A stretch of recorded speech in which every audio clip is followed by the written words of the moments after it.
உந்துமத களிற்றன் ஓடாத தோல்வலியன் நந்தகோபாலன் மருமகளென பினாய்.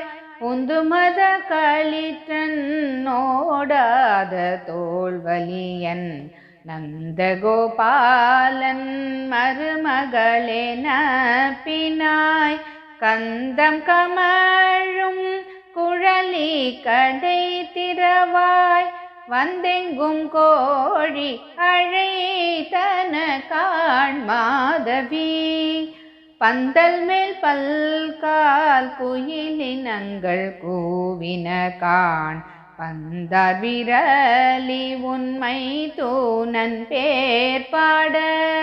செந்தாமரை கையால் சீரார் வளை ஒலிப்ப வந்து திறவாய் மகிழ்ந்தேலூரும் பாவாய்.